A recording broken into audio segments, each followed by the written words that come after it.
man is hard. I know. I always tell you guys, to be a good man, you don't have to be a nice guy. But it's hard because we were raised to be nice guys. We were raised to be good men. We were raised to be consistent.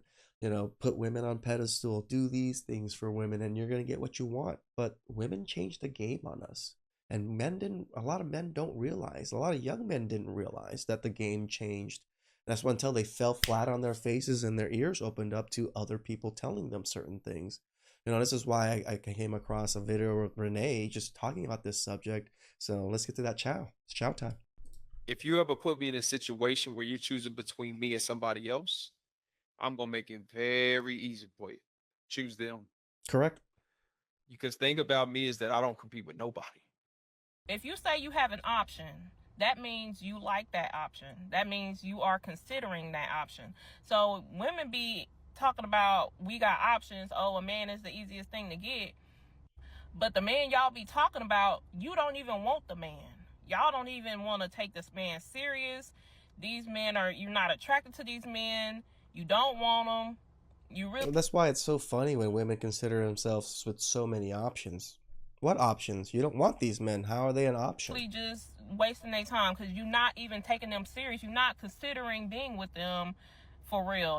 If you've ever felt invisible in modern dating, I need you to hear something. You're not imagining it, and it's not your fault. But here's what no one tells you.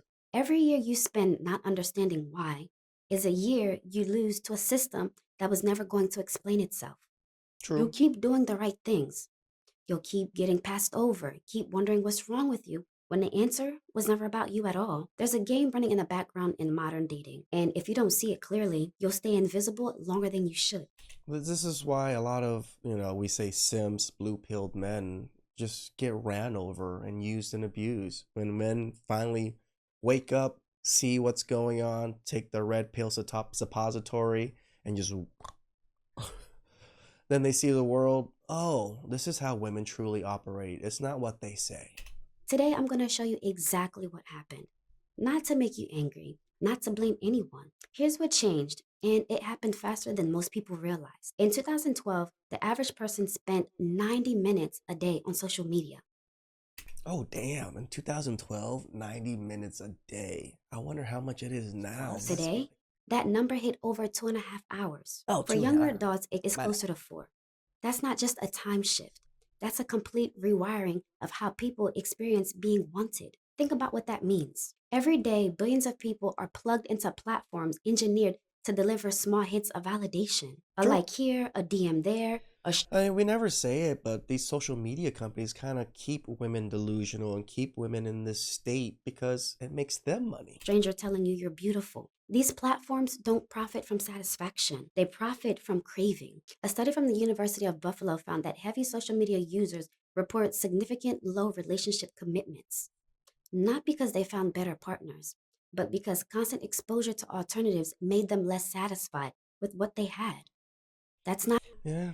When they really say it, comparison is the thief of joy. When you're constantly bombarded with comparisons of things that aren't natural, like they're not natural relationships and people living their natural life. No, it's kind of facades that people put up. Not a character flaw. That's a design feature. So if you've ever been with someone and felt like you were competing with 1,000 invisible objects, you weren't being paranoid. You were competing with an algorithm designed to make everyone feel like the next thing might be better. True. And that algorithm doesn't care if you're loyal. It doesn't care if you're consistent. It rewards novelty over stability, performance over presence. That's the game you've been playing, and it was rigged before you even started. Here's what it cost you while you didn't know. Years of wondering why effort didn't work. Relationships that ended and you still don't know why. The slow erosion of believing that what you offered actually matters. That's not... I think there's a lot of men that are in this position. That's when they find content like this, content like me, and all the, this particular niche. Not insecurity. That's damage from playing a game no one told you the rules to. And I just want to say thank you to everybody who participated in my dating era. But unfortunately, my dating era has come to an end. Thanks for nothing. Let me tell you what I've seen happen to good men over the last decade. There's a type of man that was raised to believe that being dependable was enough. You worked hard, stayed faithful, and showed up consistently, he would be valued. For most of human history, that was true. Something shifted though.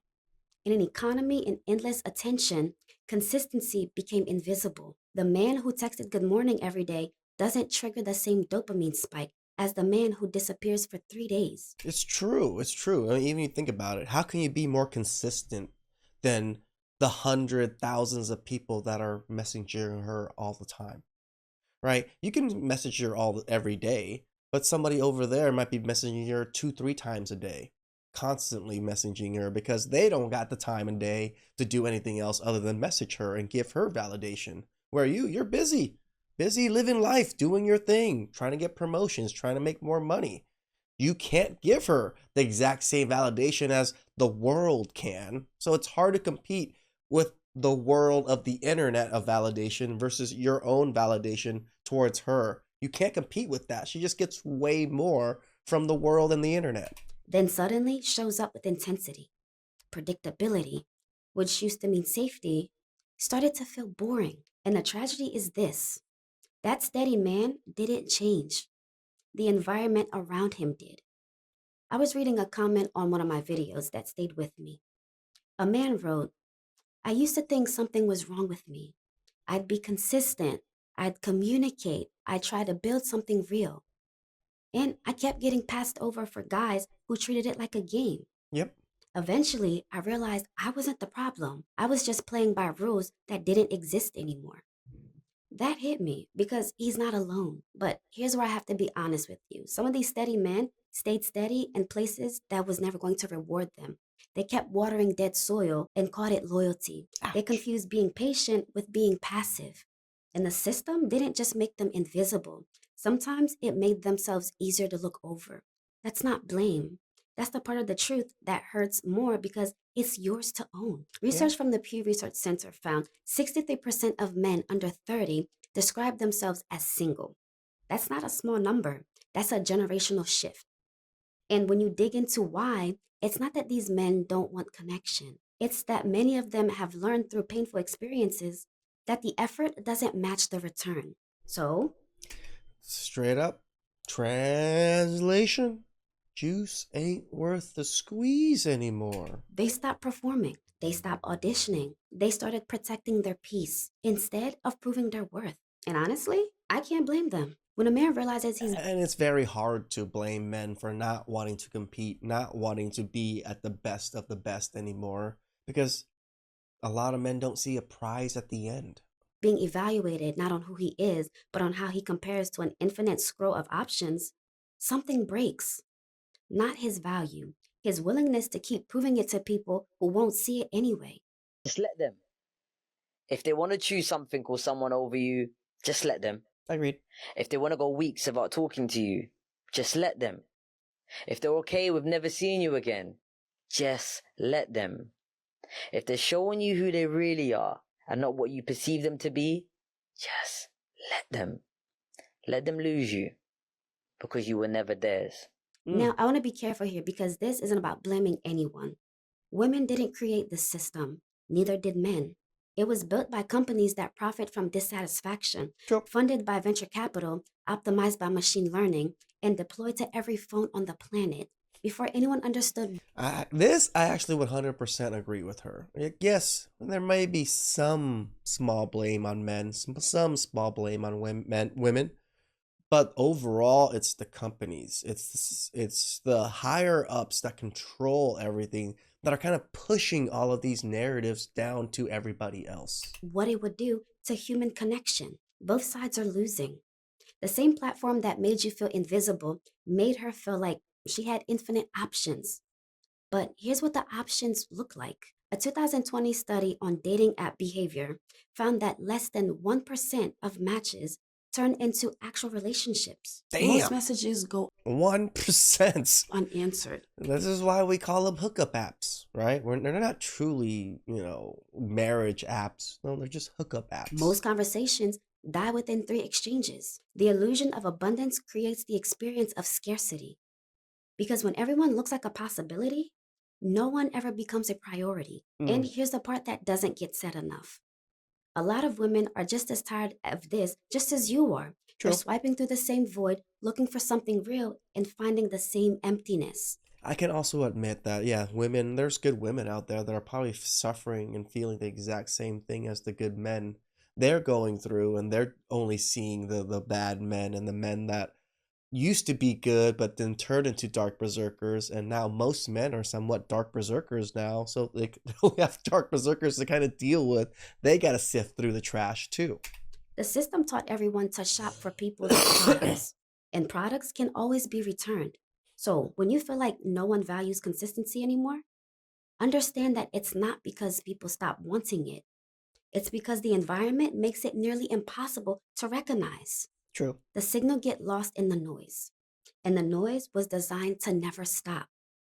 And if you're still watching this, if something in you recognizes this pattern, you might be wondering why doing the healthy thing still feels so isolating. Why Because it's the right thing, right? I feel like doing the right thing always feels somewhat isolating sometimes because not everybody does the right thing. stepping back from chaos didn't come with relief. Why protecting your peace sometimes feels like choosing to be alone. Here's why. Something has been happening quietly among men, and I think it's worth paying attention to. A lot of men have stopped chasing, not because they gave up on love, No, MGTOW, we just don't see a pathway towards it. but because they realized chasing validation was costing them something more important, their peace. But let me be honest with you. Peace is not free. Choosing No. peace cost him dating momentum. It cost him being misunderstood by friends who think he's giving up. It cost him watching other men get chosen for performing the exact game he refused to play. Yep. It cost him nights wondering if he made the right call, and he chose it anyway. That's not passivity. That's the hardest kind of strength, the kind that no one applauds. You look happy. Yeah, thanks. I stopped dating. You don't realize how stressful relationships are until you're out of one. Right? Suddenly, I'm sleeping through the night. My bank account doesn't look like it's being held hostage by brunch bills. My blood pressure went back to normal. My doctor thought I started a religion or something. Now it's just me.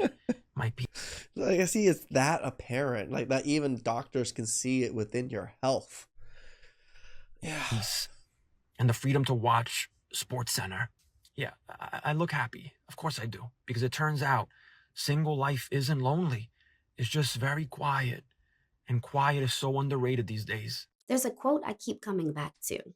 A man who finds peace stops performing for attention. What that Correct. quote doesn't mention is what he walks through to get there. The loneliness that doesn't photograph well. The self-doubt that hits at 2 a.m. The moments where chaos at least felt like something. Peace is in the absence of one. It's wanting something real badly enough to stop accepting what isn't. Another comment that stayed with me. A man wrote, I stopped trying to prove I was worth choosing.